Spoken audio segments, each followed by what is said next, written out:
আমাদের ইসলাম যাকাত ভিত্তিক, আমাদের ইসলাম যাকাত ভিত্তিক, সুদ ভিত্তিক নয়।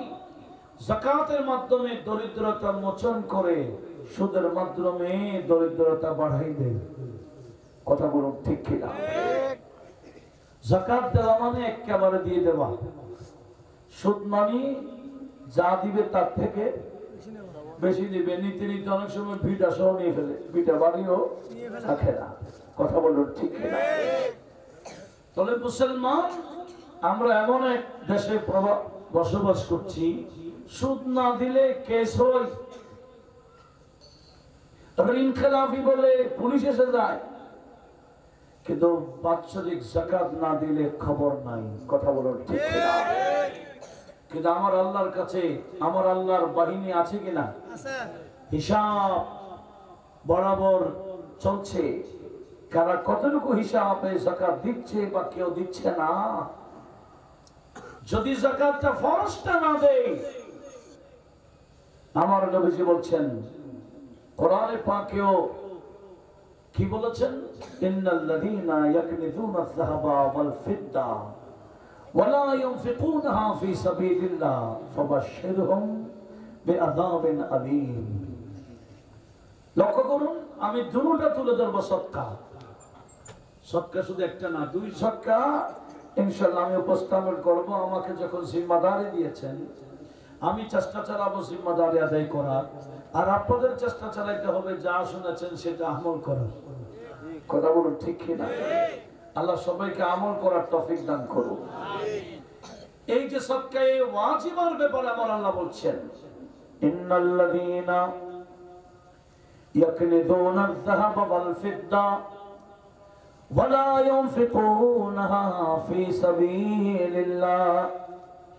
রব্বুল আলামিন বলেন, যারা স্বর্ণ চাঁদি সম্পদ জমা করে রাখে, ওয়ালা ইউনফিকুনাহা ফি সাবিলিল্লাহ, সেই সম্পদের 40 ভাগের 1 ভাগ। কয় ভাগের? কি বেশি কঠিন না? 40 টাকা থাকলে 1 টাকা দিলে সমস্যা কি? গায়ে লাগে না। আমার আল্লাহ তেমন কোন ফরজ করে নাই, 40 ভাগের 1 ভাগ এটাও দিচ্ছে না। আল্লাহ বলে, ওয়ালা ইউনফিকুনাহা ফি সাবিলিল্লাহি, যারা যাকাতকে 40 ভাগের 1 ভাগ করে আমি আল্লাহর রাস্তায় খরচ করে না, দান করে না, হে রাসূল আপনি একটা কাজ করুন, ফাবাশশিরহুম বিআযাবিন আলীম, এদেরকে কষ্টদায়ক আযাবের কথা শোনায়া দেন।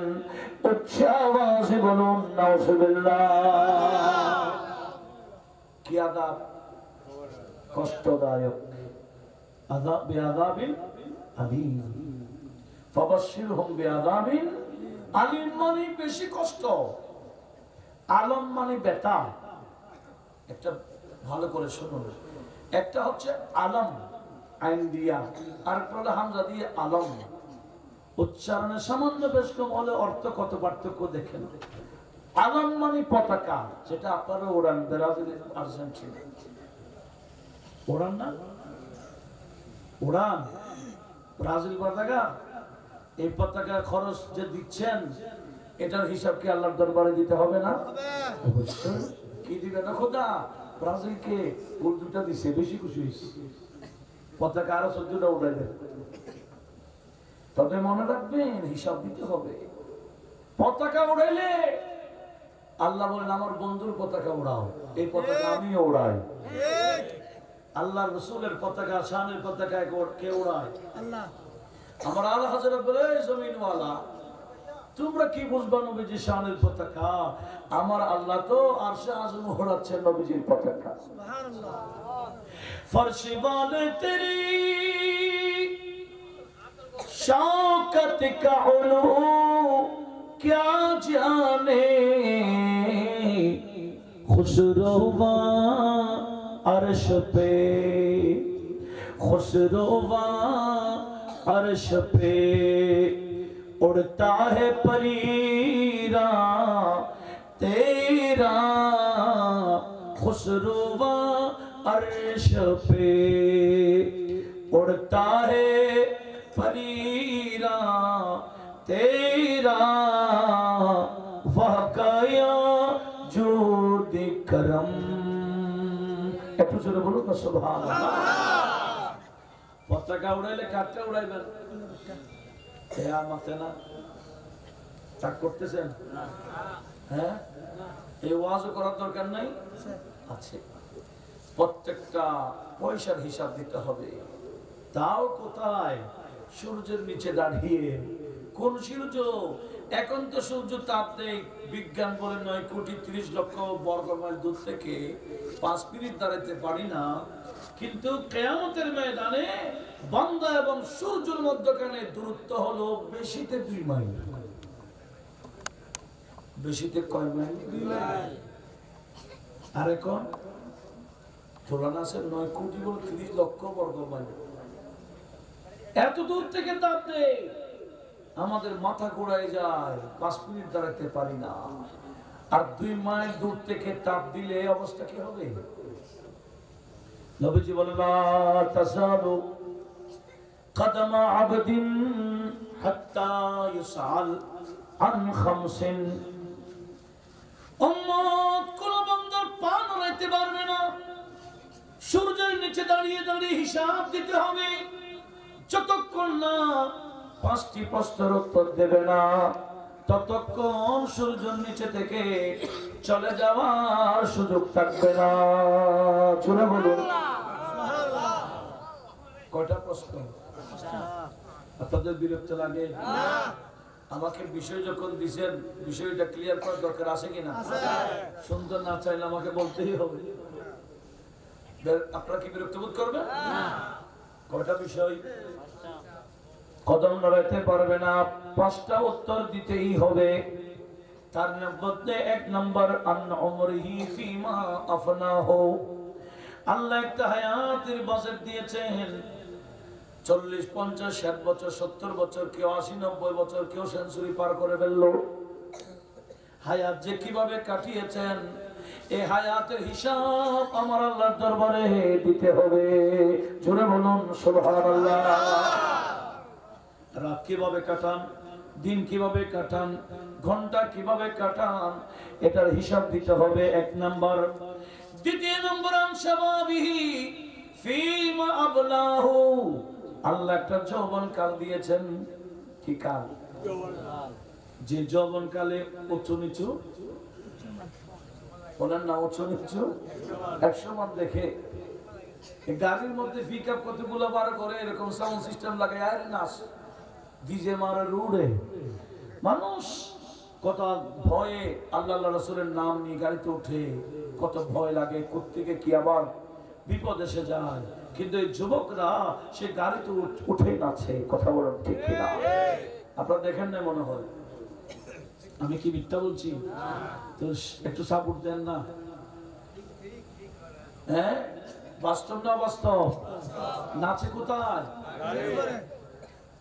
কিন্তু এই যৌবনকাল কেন দিয়েছেন? আপনারা আউলিয়া কেরামের জীবন দেখেন, বড় পীরের জীবন দেখেন, উনি ওনার যৌবন কালটা কাটিয়েছেন ইবাদতে। নবী সুন্নাহ বিয়ে করা, এই সুন্নাহটা পালন করেছেন যৌবন কাল পার করার পরে। সুবহানাল্লাহ।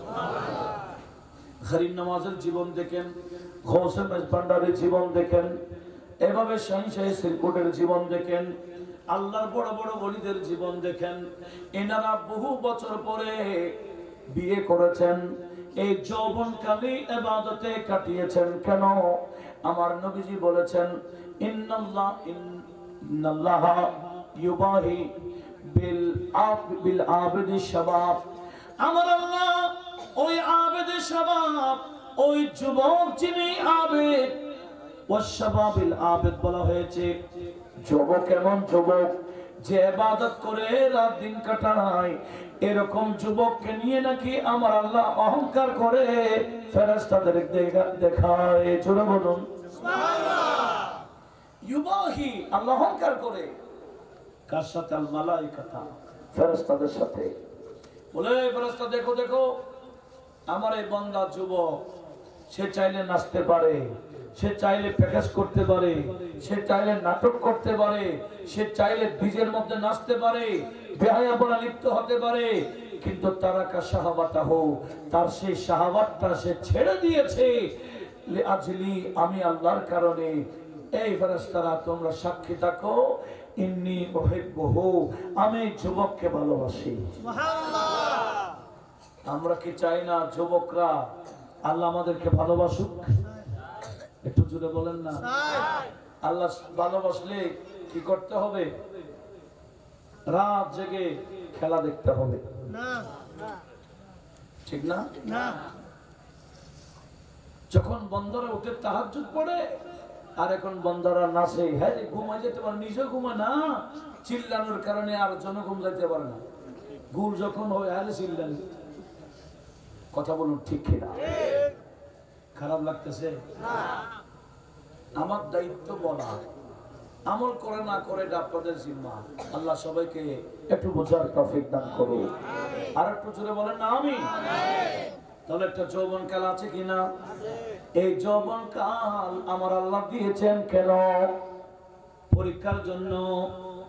এই যৌবনকাল যারা ইবাদতে কাটায়, আমার আল্লাহ তাদেরকে বন্ধু বানায় নেই। আর যারা বেহায়াপনে কাটায়, এদেরকে শয়তানের বন্ধু বানায় নেই। কথা বলুন ঠিক কিনা? কিছু বন্ধু হয় শয়তানের, আবার কিছু বন্ধু হয় আল্লাহর। আমরা কার বন্ধু হতে চাই? আল্লাহ। সেজন্য এক কবি বলে, জিন্দেগানি जवानी भी दो दिन की है, जिंदगानी जवानी भी दो दिन की है, अल्लाह अल्लाह करो,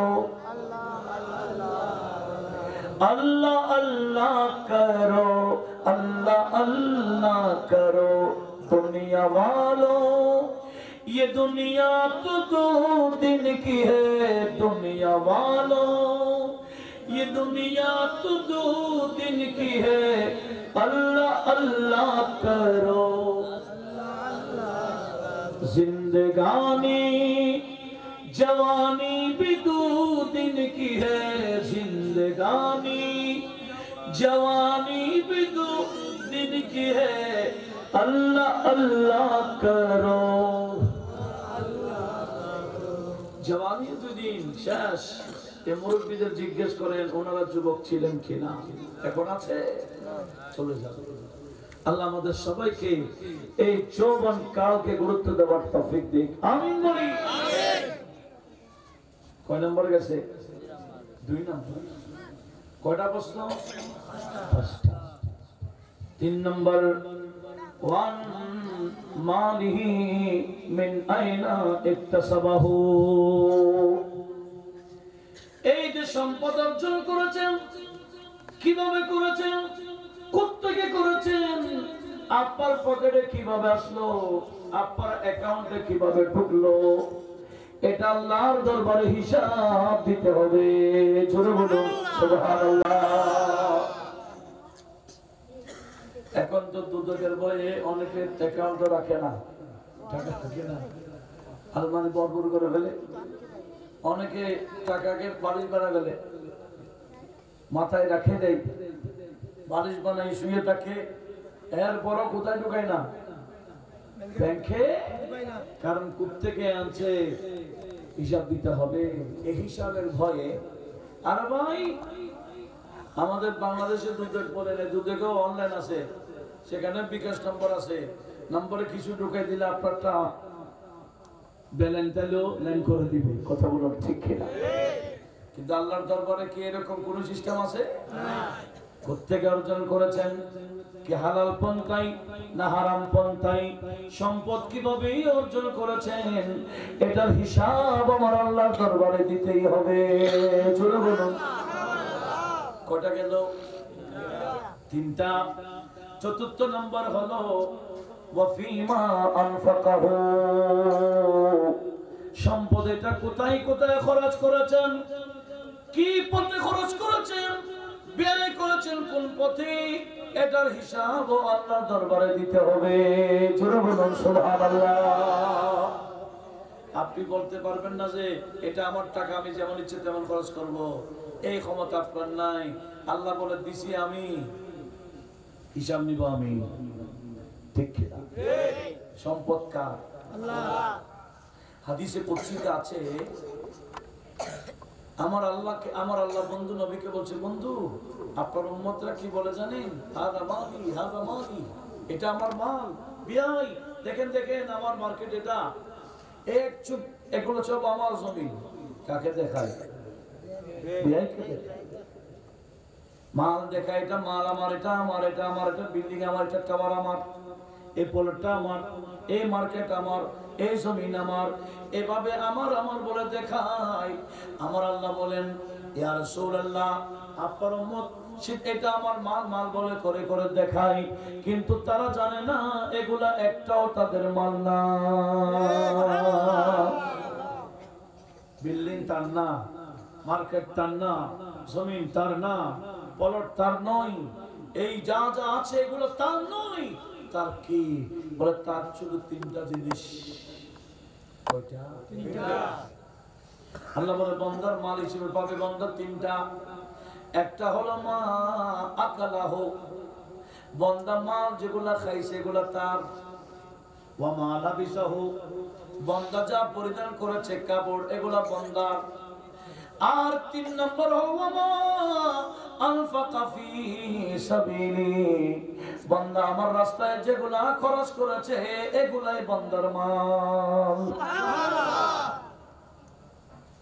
আল্লাহর রাস্তায় খরচ করলে এটা কার হয়? নিজের। আল্লাহর হয় না। কার হয়? নিজের। আমার আল্লাহ বলতেছেন বান্দার মাল হলো তিন প্রকার। এক প্রকার যা বান্দা খেয়েছে, দুই নম্বর বান্দা যা পরিধান করেছে, তিন নম্বর বান্দা যা আল্লাহর রাস্তায় খরচ করেছে। আর বাকি সম্পদগুলা কার? আল্লাহ। কি বলে? আল্লাহ। লিওয়ারাসাতিহি। কোটি টাকা ব্যাংকে আছে, উত্তর দক্ষিণ হয়ে গেছে। বিরাট এক ঘর আছে, উত্তর দক্ষিণ হয়ে গেছে। বিরাট টাওয়ার আছে, উত্তর দক্ষিণ হয়ে গেছে। চেকবুকও আছে, কলমও আছে, সিগনেচার করতে পারে না। হাজার কোটি টাকা হলো, এগুলা কার? ছেলের, মেয়ের, যারা ওয়ারিস এদের হয়ে যায়। কথা বলো ঠিক হবে না? শুনেন, একদিন ফারুক আজম জান্নাতুল বকিতে জিয়ারতে গেলেন। জিয়ারতে গিয়ে প্রথমে জিয়ারত করলেন, এরপরে জান্নাতুল বকি কবরবাসীর সাথে ফারুক আজম কথা বলা শুরু করলেন। সুবহানাল্লাহ। আপনারা কি কবরবাসীর সাথে কথা বলতে পারেন? না। পিছনেটা পারে মনে হয় না। পারেন না। কিন্তু গাজীউদ্দিন মিল্লাত শেরে বাংলা রহমাতুল্লাহ আলাইহি যত শত বছর আগের ওলি হোক, উনি মাজারে গিয়ে ওলির সাথে কথা বলে বের হইতেন। কেন? ওনার কাছে একটা এলম আছে, এলম ছিল, এটার নাম ইলমু কাশফিল কুবুর। ইলমু কাশফিল কুবুর থাকলে ওই কবরবাসীর সাথে কথা বলা যায়। আপনিও যদি এলম অর্জন করতে পারেন, আপনিও বলতে পারবেন।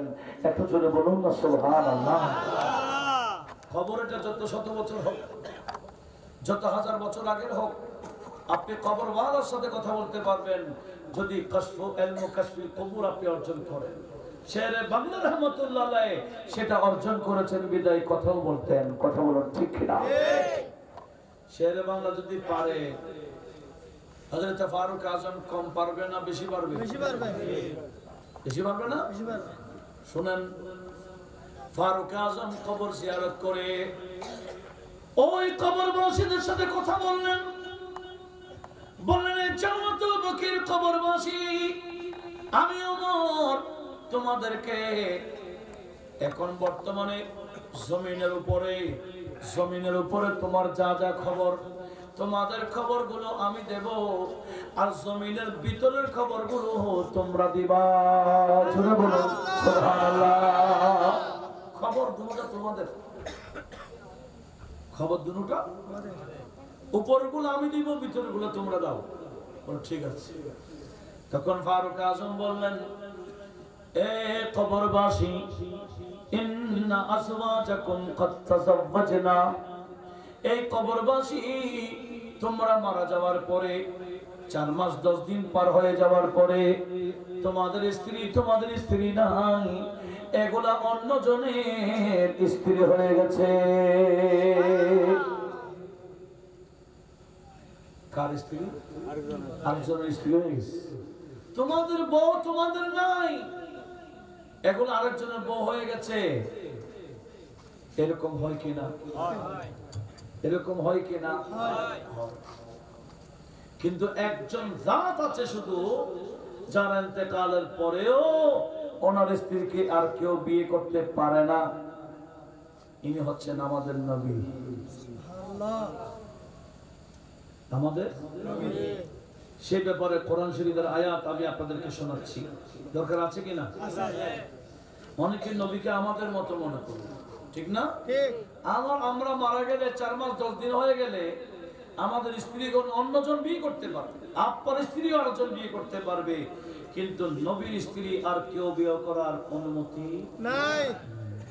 সেই কথা আমার আল্লাহ কোরআনে পাকের মধ্যে ইরশাদ করেছেন, সূরা আহজাব আয়াত নম্বর 53। এই সূরা আহজাব আয়াত নম্বর 53, যেখানে আমার আল্লাহ বলেন, ওয়াইদা সালতুমুহুন্না মাতাআন ফাসআলুহুন্না মিন ওয়ারাই হিজাব। আল্লাহ বলেন, আমার বন্ধু নবীর উম্মতেরা, সাহাবীরা, আমার বন্ধুর স্ত্রীদের কাছে কিছু চাইতে গেলে সরাসরি কাছে যাইবা না। এদেরকে কিছু চাইতে গেলে এদের থেকে তোমরা পর্দার বাহির থেকে চাও। জোরে বলুন সুবহানাল্লাহ। নবীজির স্ত্রীগণের কাছে কিছু চাইতে গেলে সরাসরি সামনে গিয়ে চাইতে পারবা না, মিওয়ারাই হিজাব, পর্দার বাহির থেকে করতে হবে। একটু জোরে বলুন না সুবহানাল্লাহ। কিল্লা বাজনা বলে করো এই ডিস্টার্ব করে, এগুলা কোরআন শোনার আলো ডানে বামে চাদর বাদর করলে এগুলা ডিস্টার্ব। হুজুরকে দিও শুধু নড়াচড়া যাতে না হয়। আমি যেগুলো বলছি এগুলা কাহিনী না, কাহিনী একটা, কোরআন শোনা আরেকটা, এটার পরিবেশ ঠিক রাখতে হবে। আল্লাহ সবাইকে কবুল করুক, আমিন বলুন। কি বলছিলাম দেখেন, আল্লাহ বলছেন, এই আমার বন্ধুর উম্মতেরা, তোমরা যদি আমার বন্ধুর স্ত্রীদের কাছে কিছু চাও, ফাসআলুহুন্না মিন ওয়ারাইল হিজাব, মিন ওয়ারাইল হিজাব, কি একেবারে পর্দার বাহির থেকে, ভিতরে ঢুকতে পারবে না। আর কি, যালিকা আতহারু লিকুলুবিকুম ওয়া কুলুবিহিন্না, এরা তোমরা এবং তাদের কলবের পবিত্রতা। জোরে বলুন সুবহানাল্লাহ। সামনে গিয়ে কিছু চাওয়াচ্ছে, পর্দার বাহির থেকে চাওয়া, এটা তোমাদের কলব পরিষ্কার থাকবে, এদের কলব পরিষ্কার থাকবে, ইবলিস আর ডিস্টার্ব করতে পারবে না। একটু জোরে বলুন সুবহানাল্লাহ। ওয়ামা কানা লাকুম আন তুযু রাসূলুল্লাহ, আল্লাহ বলেন, এই আমার বন্ধুর উম্মতেরা, তোমাদের জন্য উচিত হবে না তোমরা আমার বন্ধুকে কষ্ট দিবা। বন্ধুর স্ত্রীর সামনে গিয়ে কিছু চাইলে বন্ধু কষ্ট পাবে, সুবহানাল্লাহ বলেন না। তোমাদের উচিত হবে না, তোমরা আমার বন্ধুকে কষ্ট দিতে পারবে না।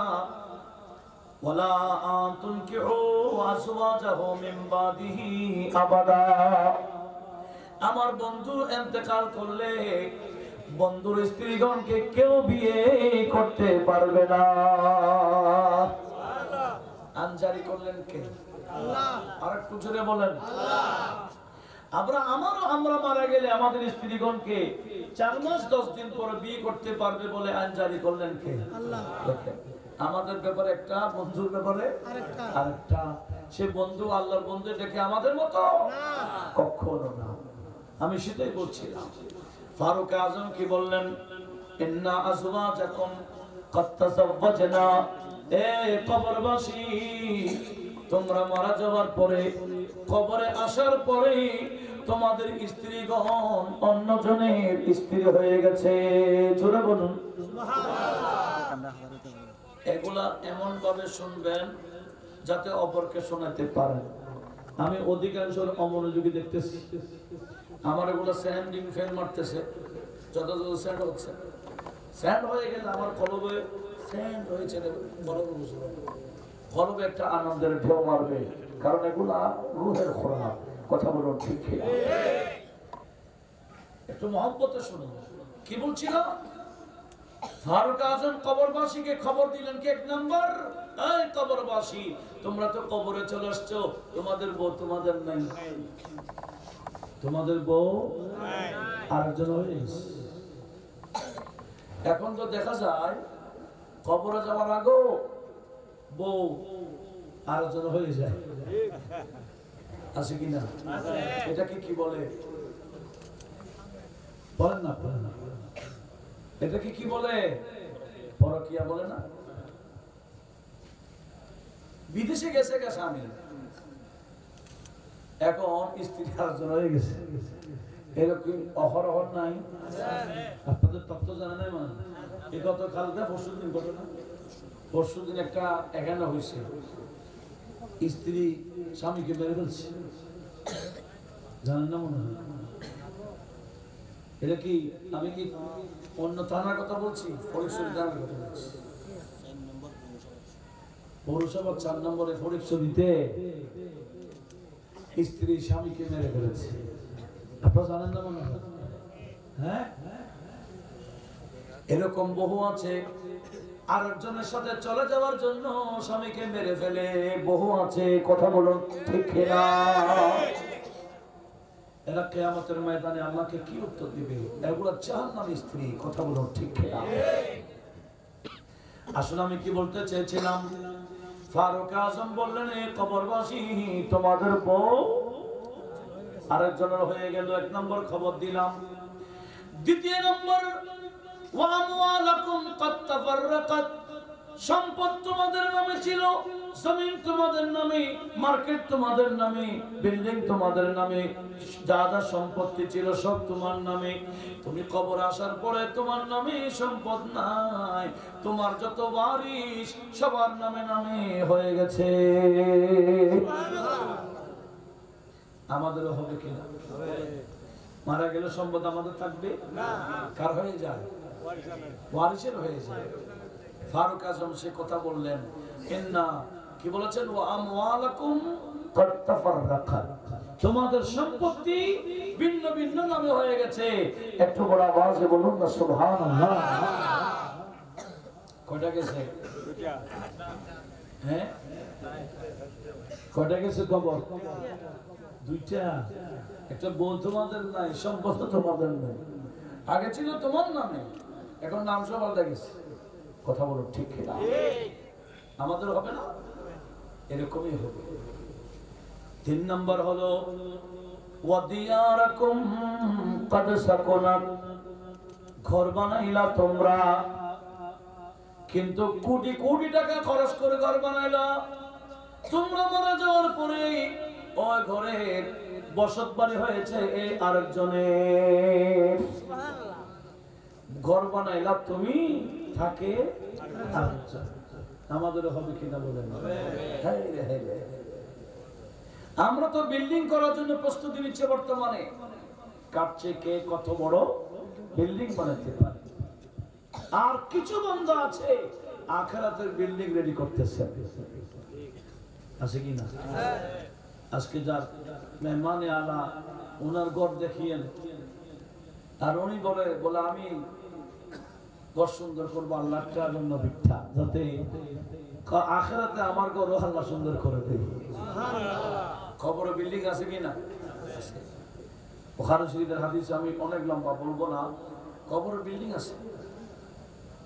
এটা আমার নবীজি দেখেছেন, কবরের বিল্ডিংও দেখেছেন, এমনকি জান্নাতের বিল্ডিংও দেখেছেন। একদিন সকালবেলা আমার নবীজি ওমরকে বলে, ওমর, এটা বুখারী শরীফের হাদিস, বুখারী এবং তিরমিজি 2 হাদিস একসাথে বলে আমি বলবো, একটু খেয়াল করেন। বুখারী এবং তিরমিজি দুটো মিলেই বলছে। সকালবেলা আমার নবী বলে, ওমর তোমার বিল্ডিং তো দেখে ফেলছি। বলো তো কি বলেন? বলে হ্যাঁ গত রাত দেখেছি। একটু বলুন না সুবহানাল্লাহ। কার বিল্ডিং? আয় ওমর, গত রাত আমি জান্নাতে গিয়েছিলাম, সেই জান্নাতের মধ্যে সুন্দর একটা টাওয়ার দেখেছি, যে টাওয়ারটা ভিতরে বাহিরে স্বর্ণ দিয়ে টাইলস করা। জোরে বলুন সুবহানাল্লাহ। দুনিয়াতে যত বড় শিল্পপতি হোক, স্বর্ণের টাইলস লাগাইতে পারবে? একটা দুটা লাগাইলে টাকা থাকবে? কি বলেন? কয়েকটা লাগাইলে টাকা সাবেক থাকবে না, সব ওখানে ঢুকে যাবে কয়েকটাতে। কিন্তু নবীজি বললেন, ওমর গত রাতে আমি জান্নাতে গিয়েছিলাম, সেই জান্নাতে একটা টাওয়ার দেখেছি, সে টাওয়ারটা ভিতরে বাইরে টাইলস কিসের? চকচক চকচক করে। সেখানে দেখলাম একটা দারোয়ান দাঁড়িয়ে আছে।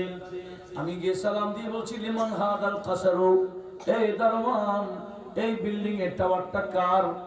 তখন দারোয়ান বলছেন, লিরাজুলিন আরবিয়্যিন, একজন আরবি মানুষের। নবীজি বলে, আনা আরবি, আমি তো আরবি মানুষ। লিমান হাদাল কাসারু, এই টাওয়ারটি কার? ওই দারোয়ান বলছেন, লিরাজুলিন আরবিয়্যিন কুরাইশিয়্যিন, এটা একটা কুরাইশি মানুষের। আরবি মানুষ তো মানুষ, কুরাইশি মানুষ। নবীজি বলে, আনা আরবি আনা কারশি, আমি তো কুরাইশি, আমি আরবি।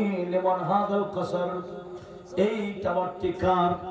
তখন ওই ফেরেশতা বলছি, লিরাজুলিন আরবিয়্যিন কুরাইশিয়্যিন মিন উম্মতি মুহাম্মাদিন সাল্লাল্লাহু আলাইহি ওয়াসাল্লাম, উম্মতে মুহাম্মাদের মধ্যে একজন কুরাইশি আরবির এই টাওয়ার। জোরে বলুন সুবহানাল্লাহ। তখন নবীজি নিজের পরিচয় দিলেন, এই উম্মতে মুহাম্মাদের মধ্যে আমি সেই মুহাম্মদ সাল্লাল্লাহু আলাইহি ওয়াসাল্লাম। আমার উম্মতের কুরাইশি আরবি মানুষ, এটাকে যার জন্য আল্লাহ এত সুন্দর টাওয়ার বানিয়ে রেখেছে। বলি, ইয়া রাসূলুল্লাহ, আপনার উম্মতের মধ্যে কুরাইশের আরবি মানুষ যার নাম ওমর ইবনুল খাত্তাব রাদিয়াল্লাহু তাআলা আনহু, সুবহানাল্লাহ, ওমর ফারুকের জন্য আমার আল্লাহ সুন্দর টাওয়ার বানিয়েছেন। তো নবীজি বলছেন, এই ওমর তোমার টাওয়ার দেখছি, তবে আমি ভিতরে ঢুকি নাই। তোমার গায়ের বেশি বিদায়, তোমার আত্মমর্যাদা বেশি, তোমার গায়রিয়ত বেশি, সেজন্য তোমার গায়রিয়তের দিকে দেখে আমি তোমার টাওয়ারে ঢুকি নাই। একথা বলতে হযরতে ফারুক আযম দুই চোখের পানি ফেলে কান্দে, ইয়া রাসূলুল্লাহ, আমার যতই গায়রিয়ত হোক, আমার যতই আত্মমর্যাদা হোক, আপনার সামনে আমি কি গায়রিয়ত করব? আমি তো আপনার গোলাম। সুবহানাল্লাহ। আর একটু জোরে বলুন সুবহানাল্লাহ। সেজন্য ফারুক আযম দুনিয়ার বিল্ডিং চাই নাই, অথচ অর্ধজাহানের খলিফা ছিলেন। কথা বলুন ঠিক কি? ভালো একটা বালুর ব্যবহার করতেন না, পাথরকে বালিশ বানিয়ে রাত যাপন করতেন। এই জামা এখনো না আমার ভাইরা তালিজোড়া কাপড় পরে, ফাটা ফাটা প্যান্ট পরে, তালিজোড়া পরে কেন? ফ্যাশন করতে গিয়ে। আর ফারুক আযমের কাপড়ে তালিজোড়া ছিল ৭০টি। কয়টি? ৭০টি। কি ফ্যাশনের জন্য? না, অভাবে, অভাবের কারণে। উনি দুনিয়ার শান্তি চাই নাই, আখিরাতের শান্তির জন্য। একটু বড় আওয়াজে বলুন না সুবহানাল্লাহ। উনি বলে, দুনিয়াতে থাকবো কয়দিন? 2 দিন পরে তো কবরে। যতই কিছু করি সব ফেলে কবরে চলে যেতে হবে, করে লাভ কি? দুনিয়া কে মুসাফির, আমরা দুনিয়ার কি? একটু বলেন না, আমরা দুনিয়া কে মুসাফির, मंजिल तेरी कब्र है, दुनिया के मुसाफिर, मंजिल तेरी कब्र है, तय कर रहा है जो तू, 2 दिन का ये सफर है। একটু জোরে বলি না সুবহানাল্লাহ। অতিক্রম করছি কয়দিনের সফর? महलों में रहने वाले, जरा बड़ा बड़ा महल छिल, महलों में रहने वाले मट्टी में सो रहे हैं, शाहों गदाया एक साथ सो रहे हैं, एक साथ सो रहे हैं, दोनों हुए बराबर, दोनों हुए बराबर, ये मौत का असर है तय कर रहा है जो तो, 2 दिन का ये सफर है। আপনাদের ফরিদচুরি বড় টাওয়ার আলার মালিক ছিল না, বলেন না, নামও তো সন্ধ্যের নামে, বিরাট টাওয়ার গোল্ডেন ইন না নাই, এখন আছে মালিক? মালিক কোথায়? উনি তো ভাগ্যবান, উনি আসলে বড় সখী ছিলেন, দানবীর ছিলেন। উনি যেদিন মারা গেছেন সেদিন আমরা আরফাতের ময়দানে ছিলাম। আরফাতের ময়দানে ঘোষণা হয়েছিল এই এমপি রফিক সাহেব মারা গেছেন, আমরা আরফাতের ময়দানে হাজিরা সবাই মিলে দোয়া করছি। ওনার একটা বড় গুণ ছিল, দানবীর ছিলেন, বাস্তব দানবীর ছিলেন, দেখাইয়া ছিলেন না, বাস্তব ছিলেন। এখন তো দেখাইয়া দানবীর বেড়ে গেছে, কথা বলুন ঠিক না? একটা লক্ষ্য করুন, আমি আমার বিষয়টা বলার জন্য এগুলো গোছাচ্ছি, একটু ভালো করে শুনুন। কি বলছিলাম? মহলের মালিক কোথায়? একটু জোরে বলুন না, কোথায়? কি ওনার বিল্ডিং, ওনার কবরটা কি আলাদা না জেনারেল? যে কবরে রিক্সা বলা আছে, দিন মজুর আছে, একই কবরে কোটি কোটিপতি আছে, কথা বলুন ঠিক কিনা? কবি বলছে দোনো হবে বরাবর, দোনো হবে। আগে ছিল বড় টাওয়ারে, আরেকজন ছিল ভাঙ্গা ঘরে, দুজনের নিঃশ্বাস বন্ধ, দোনো হবে বরাবর। একটু বলুন না ঠিক কিনা? কবি বলছে आंखों से तूने अपनी कितने जनाजे देखे, एक चुप दी कोटा जनाजा देखছেন বলেন তো ছোটকাল থেকে?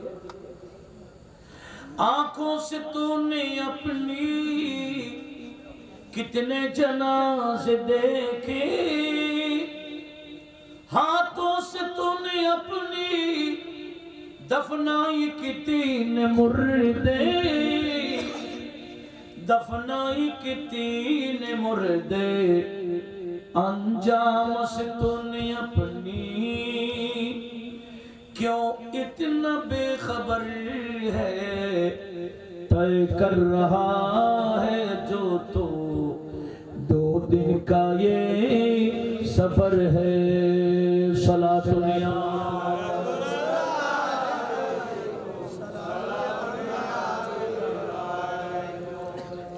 কি বুঝলাম? যতই কিছু থাকুক না কেন সব ফেলে কোথায় যেতে হবে? আর একটু জোরে বললো, কোটি কোটি টাকা খরচ বাজেট করে ঘর বানাইলেন। অনেক বন্দা এমনও দেখেছি ঘর রেডি হচ্ছে, বন্দা কবরে গেছে গা, না নাই? ঘর রেডি হয় নাই, বন্দার কবর রেডি হয়ে গেছে, কথা বলুন ঠিক কিনা? তা আমরা কি চাই না আমরা যাওয়ার আগে প্রস্তুতি নিই? কোথায়? ফারুক আজম বললেন, কয়টা খবর দিলেন? 1 নাম্বার কি, তোমাদের স্ত্রীগণ তোমাদের নাই, আরেকজনের স্ত্রী হয়ে গেছে, তোমাদের সম্পদ তোমাদের নামে নাই, ভিন্ন ভিন্ন নামে হয়ে গেল। 3 নাম্বার, তোমাদের ঘর আরেকজন থাকছে, রেডি করেছো তোমরা, থাকতেছে অন্যজনে, কিনেছো তুমি, থাকতেছে আরেকজনে। এই 3টা খবর দিলাম ওগো কবরবাসী, এবার তোমাদের ভিতরের খবর কি আমাকে শোনাও। তখন একজন কবরবাসী ফারুক আজমকে দিলেন ডাক, ওগো আমিরুল মুমিনিন, আপনি আমাদের তিনটা খবর দিয়েছেন, আমরা শুনেছি, এবার আমরাও তিনটা খবর দিব, একটু শুনেন। ওয়ামা আমিলনা ওয়াজাদনাহু, দুনিয়াতে থাকাকালীন যা আমল করেছি, কবরে আসার পরে সব সওয়াবগুলো বরাবর পেয়ে গেছি। সুবহানাল্লাহ। মা আমিলনা ওয়াজাদনাহু, যা আমল করেছি কবরে এসে পেয়ে গেছি। কারণ স্ত্রী যাবে না, আত্মীয় যাবে না, সম্পদ যাবে না, সে কবরে যাবে আমাদের আমলগুলো। কথা বলো ঠিক? নবীজি বলেন, মানুষকে যখন খাটে করে নিয়ে যায় কবরস্থানে, তার তিনটা প্রিয় জিনিস পৃথিবীতে থাকে, শুধু একটাই তার কবরে ঢুকে, বাকি দুইটা প্রিয় জিনিস তাকে ফেলে চলে আসে। সাহাবারা জানতে চাইলেন, ইয়া রাসূলুল্লাহ, যে দুইটা ফিরে চলে আসে সেগুলা কি? তার সাথে কবরে ঢুকে সেটা কি?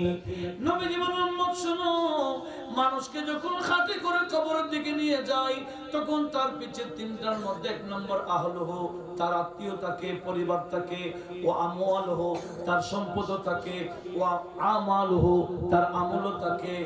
এই তিনটা প্রিয় জিনিস তার পিছে পিছে চলে, কিন্তু কবরে যখন মইয়তকে ঢুকাই দেয়, শুধু তার আমল কবরে ঢুকে, বাকি সম্পদ এবং আত্মীয় তাকে ফেলে চলে আসে। ছোট বলুন সুবহানাল্লাহ।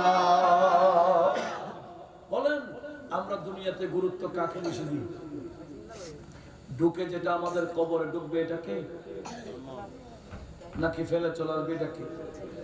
হ্যাঁ, আমাদেরকে যারা কবরে ফেলে চলে আসবে, আত্মীয় সম্পদ আমাদের কবরে ফেলে চলে আসবে, ঢুকবে না, আমরা এই দুইটাকে বেশি গুরুত্ব দিই। যে আমল আমার কবরের সঙ্গী হবে, সে আমলকে আমরা গুরুত্ব দিই না। কথা বলুন ঠিক কিনা? কি কষ্ট পাচ্ছেন? এগুলো দরকার আছে কিনা? আল্লাহ আমাদেরকে কবরের কথা স্মরণ রাখার তৌফিক দিক, আমিন বলি। কবরবাসী কি বললেন? ওগো আমিরুল মুমিনিন, আমাদের মধ্যে আমরা যা আমল করেছি কবরে এসে পেয়ে গেলাম। সুবহানাল্লাহ। ওয়ামা আনফাকনা রাবিহনাহু, দুনিয়াতে থাকাকালীন আল্লাহর রাস্তায় যা যা খরচ করেছি, কবরে এসে দেখি ওই খরচে বেশি লাভবান হয়েছি। কি বলেছেন? আল্লাহর রাস্তায় যা খরচ করেছি, ব্যবসায় যাতে লাভ বেশি হয়েছে। ব্যবসা কার সাথে করেছে? আর একটু জোরে বলুন।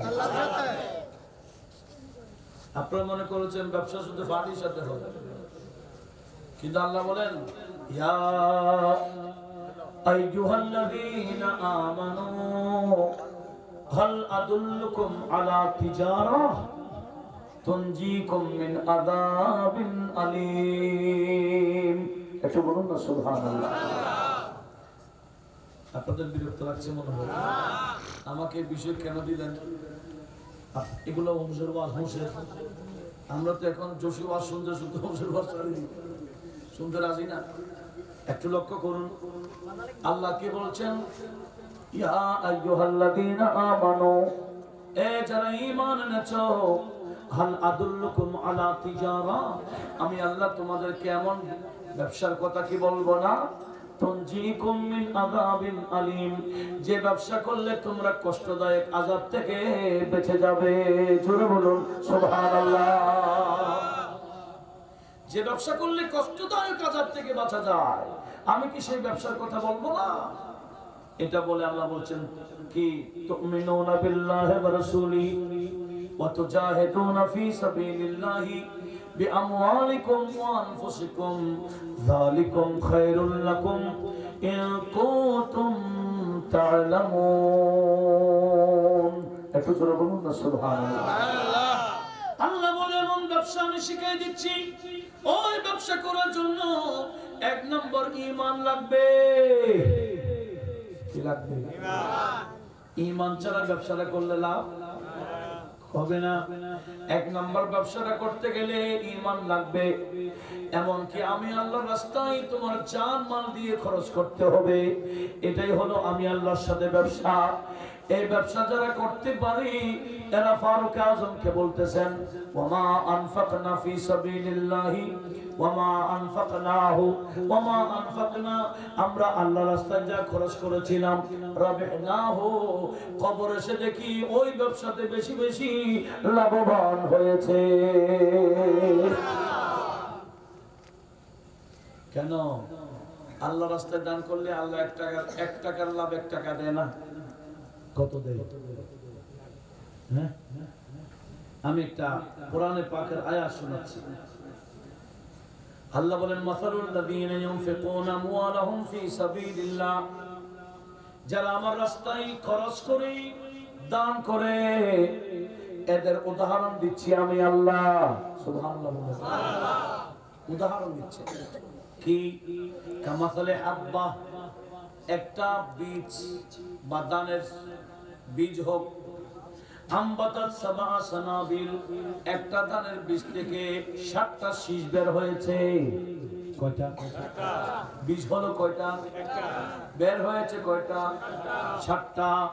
ফি কুল্লি সাম্বুলাতিন মিয়াতু হাব্বা, আবার প্রতিটি শীষের মধ্যে 100 দান। কয়টা হয়েছে বলেন? একটা দান থেকে 7টা শীষ বের হলো, প্রতিটা শীষে করে 100 দান। মনোযোগ আছে তো? আমি উদাহরণ দিচ্ছি না, উদাহরণ আল্লাহ দিচ্ছেন। উদাহরণ কে দিচ্ছেন? আল্লাহ বলেন শুধু এতটুকু না, একের বদলা 700 না, এতটুকু ফিক্সড না, নির্ধারণ না, নির্দিষ্ট না। আল্লাহ বলেন আল্লাহু ইউদাইফু মান ইয়াশা ওয়াল্লাহু ওয়াসিউন আলিম। একের বদলা 700, এতটুকু নয়, আমি আল্লাহ চাইলে আরো ডবল তোমাকে সওয়াব দিতে পারি।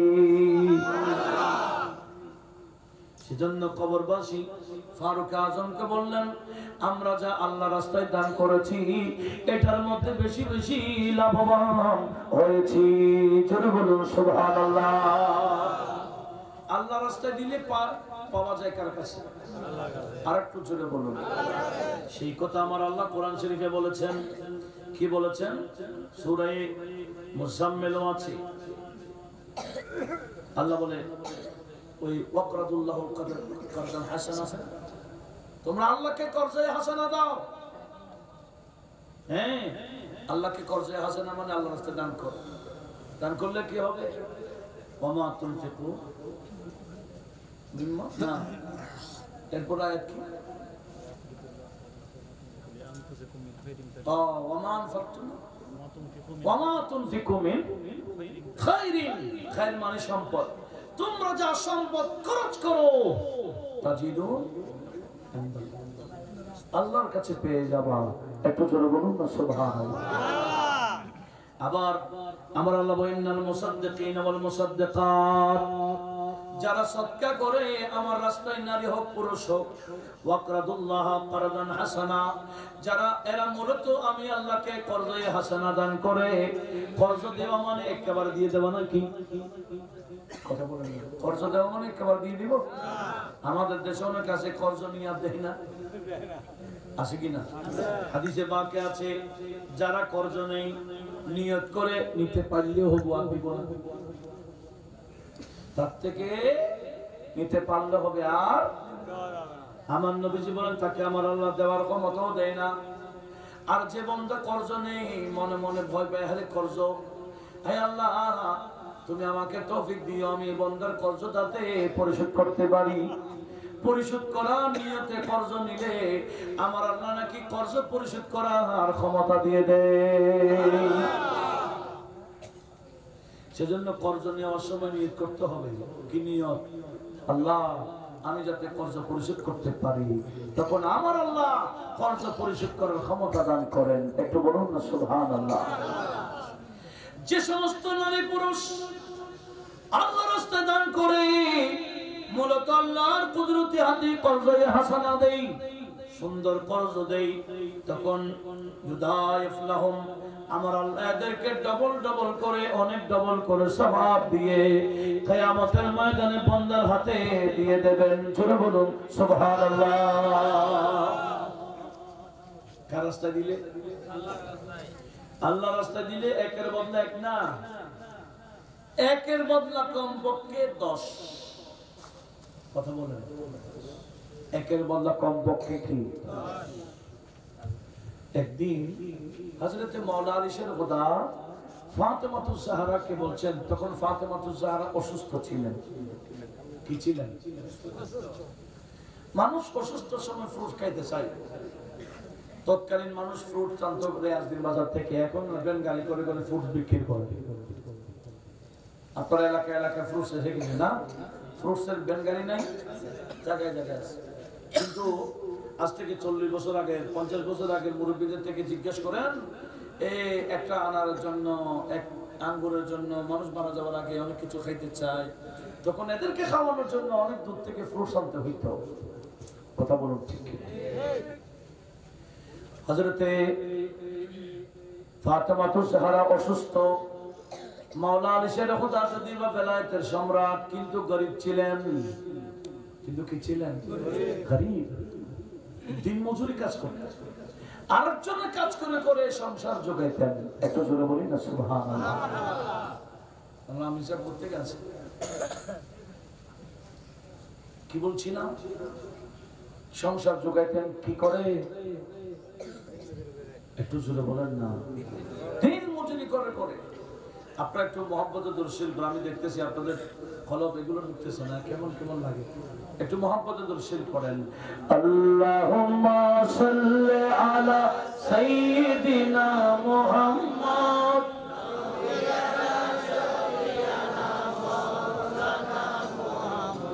अरे सामने हज़रत हो मेरे और मेरी जान जाए, सामने हज़रत हो मेरे और मेरी जान जाए, रोज़े अव्वल ही से हूँ या रब में कुर्बाने रसूल।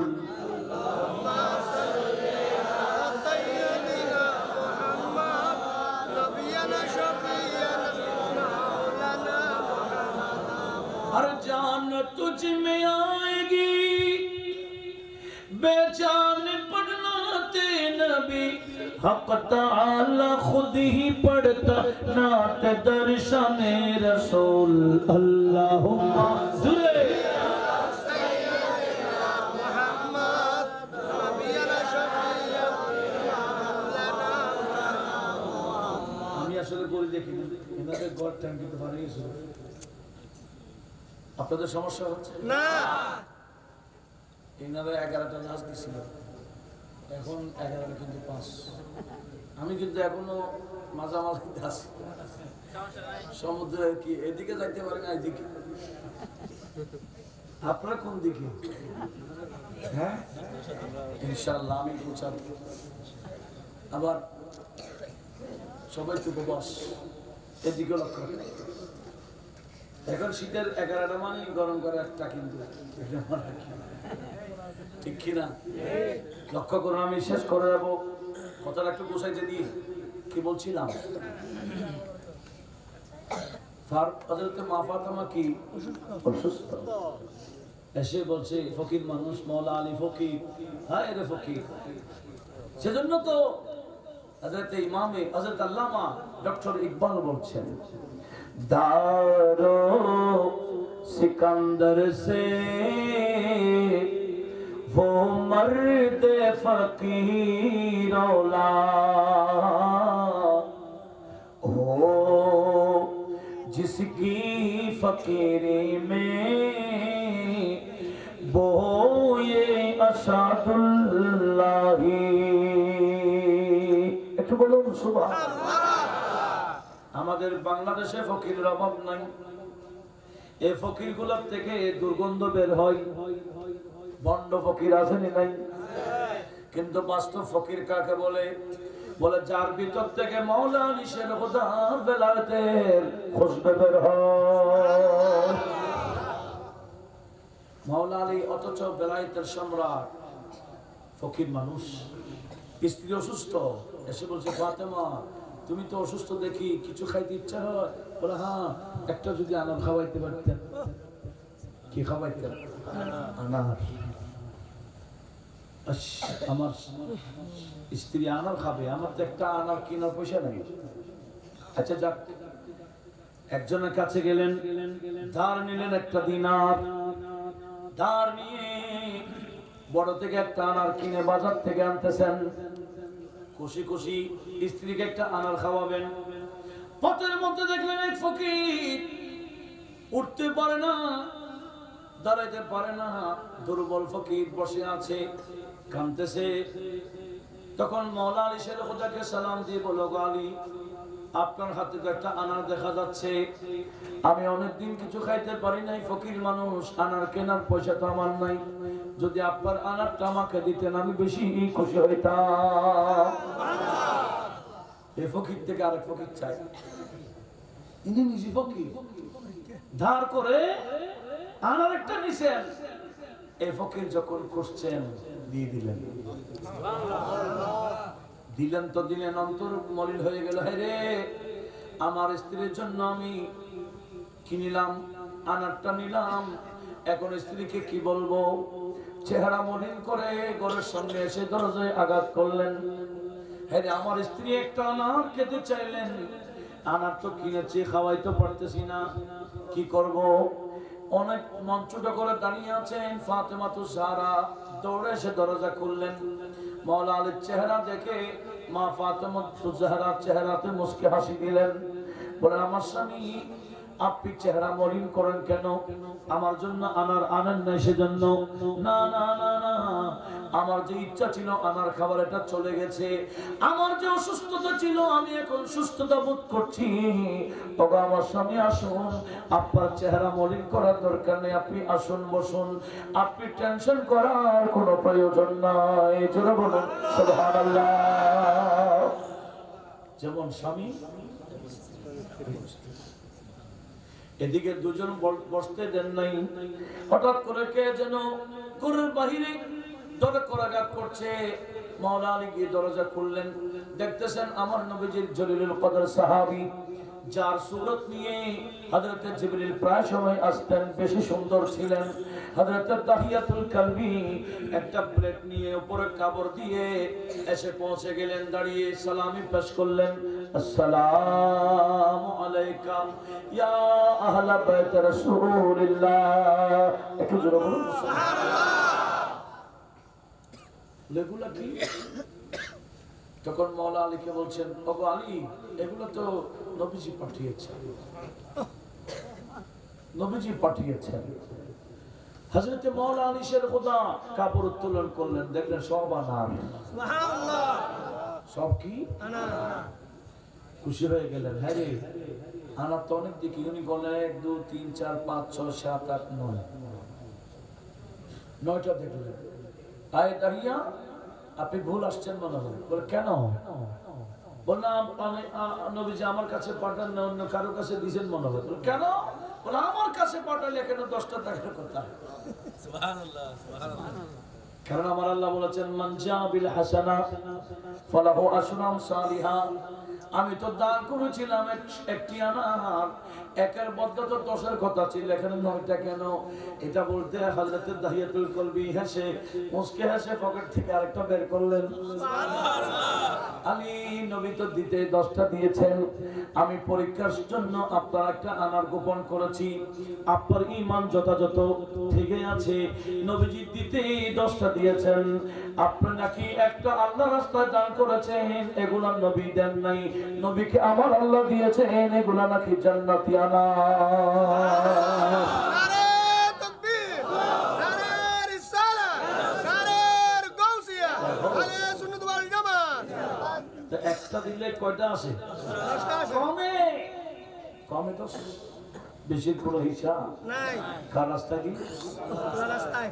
সেজন্য আমি যদি কোরআন হাদিসের আলোকে আমার সামনে মুখস্থ বলতে হবে, আমার মুখ আছে কেন? আমার ছাত্র জীবনের এটা আমি ছাত্র জীবন মানে আমি প্রায় আগামী কয়েক মাস পরে কিন্তু 20 বছর হবে ছাত্র জীবন, 20 বছর আগে 3 এফআর মানে টেস্ট ঢুকতেছে, ঠিক না? এগুলো আমার ছাত্র জীবনের নোট। তো এখানে আমি দেখে বললো ঘন্টার পর ঘন্টা ইনশাআল্লাহ বলতে পারবো, তাও কোরআন এবং সুন্নাহই বলবো। এত ব্যাপক আলোচনা কিন্তু সময় তো লিমিট, আমি সামনে আর যাব না। এটাই বলবো যে আল্লাহ রাস্তায় দান করা মানে এটা নিজের করে নেওয়া, কথা বলো ঠিক না? আর রেখে দেওয়া মানে এটা নিজের আত্মীয় স্বজন, এই আত্মীয় স্বজনের জন্য রেখে যাওয়া, নিজের হবে না। অনেক সময় ছেলে মেয়েরা এগুলো নিয়ে মারামারি করে, কথা বলো ঠিক না? গত কয়েক মাস আগে একটা ঘটনা পাইছি ফেসবুকে, আর কি এই হেনির কথা বলছি, হেনি ছিলেন তো কোথায়, এখানে বাবা মারা গেছে, 18 ঘন্টা বাবাকে কবর দিতে দিয়ে ছেলেরা। কেন? বলে আগে সম্পত্তি বন্টন করতে হবে, তারপর ঢুকাই করে দিব। হাই, এই বাবাকে ঢুকাই দিতে দিচ্ছে না কবরে সম্পত্তির কারণে। এই সম্পত্তি আযাব হয়ে গেছে, কথা বলো ঠিক না? তাহলে সম্পত্তি তো বড় কথা না। এই সম্পত্তি যদি নিয়ামত হয়, এটাকে যদি নিয়ামত করতে চান, আল্লাহ রাস্তায় যত বেশি দিবেন এগুলা নিজের হয়ে যাবে। সেজন্য তৎকালীন মানুষ বড় চালাক ছিল। পুরাতন যত মসজিদ আছে, মসজিদের কিন্তু সম্পত্তি বেশি। কেন? এগুলা